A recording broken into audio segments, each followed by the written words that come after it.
నా పాపని చూసుకునేది ఆ పిల్లల్లో.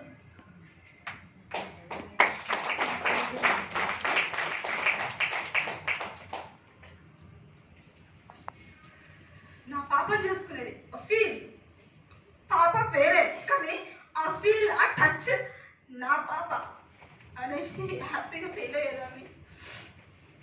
ఈ బిజినెస్ ఎవరి కోసం స్టార్ట్ చేస్తాం అసలు? పిల్లల కోసమే. కానీ మనం ఏం చేస్తాం? పిల్లల కోసమే స్టార్ట్ చేస్తాం. సాకులు కూడా పిల్లలతోనే చెప్పేస్తా ఉంటాం.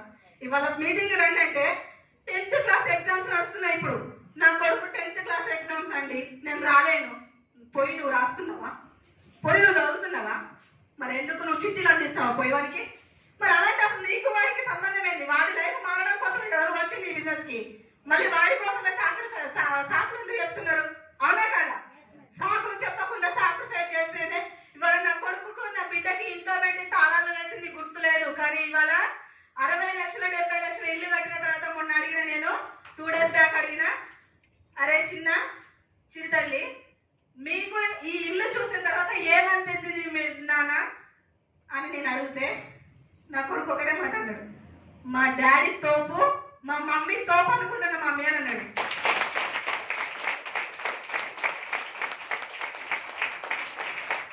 ఎందుకు నాన్న అంటే, మనం ఒక్క రూమ్ లో ఉన్నాము, మనకి ఇన్ని ఫెసిలిటీస్ లేవు, ఇవాళ ఇంత మంచి ఇల్లు కట్టిల్లు మమ్మీ డాడీ మీరు చేసే పని ద్వారా, కాబట్టి మీరు తోపులు అనేసి అన్నాడు. చాలా కాదు, వాడు ఏదైనా సీటు కావాలనుకున్నప్పుడు, డాక్టర్ ఇంజనీర్ సీటు కావాలనుకున్నప్పుడు లక్షలు పెట్టి మనం కొనియకపోతే అన్ఫిట్ అని మనల్ని అంటాడు. తాళాలు వేసింది గుర్తుంటుంది వాడి జీవితంలో. కానీ వాడు సీటు కొనియకపోతే, కావాలనుకున్న సీటు కొనియకపోతే అన్ఫిట్, వీళ్ళ కడుపులో వేస్ట్ గా పుట్టిన నా లైఫ్ ఖరాబ్ చేసిందని వాడు తెచ్చేదాకా మనం తెచ్చేదాకా అంటా అంటాడు, తిడతా అంటాడు. ఎసాను కాబట్టి ఆ రోజు మనల్ని తిట్టకుండా ఉండాలి అంటే ఈ రోజు సాక్రిఫైస్ చేసుకొని, పిల్లల్ని సాక్రిఫైస్ చేసుకొని వాళ్ళ కోసం ఈ బిజినెస్ చేయండి. ఎసాను ఇంకా చూసుకున్నట్లయితే మనం మన తల్లిదండ్రులను తిడుతున్నామా లేదా? ఏం సంపాదించాలా, ఏం చేయనోనికి ఇచ్చి నన్ను పెళ్లి చేసిండు అనేసి తిడతా ఉంటాం. అత్తమామని తిడతా ఉంటాం, తల్లిదండ్రులను తిడతా ఉంటాం. అదే తప్పు. వాళ్ళకి ఈ అవకాశం వచ్చిందా? వచ్చే అవకాశం తెలుసా వాళ్ళకి? తెలిస్తే కనుక వాళ్ళు చేసి ఇవాళ మనల్ని కోటీశ్వరులను చేసేవాళ్ళు.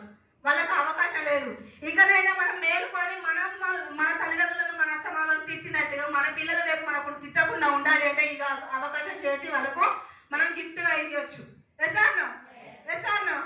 ఇవ్వచ్చు. ఆస్తులు ఇస్తే కరగా తీసుకుంటాయి. వాడు తాగుపోతాడు అవ్వచ్చు, తిరిగిపోతాడు అవ్వచ్చు. ఎస్ఆర్నా?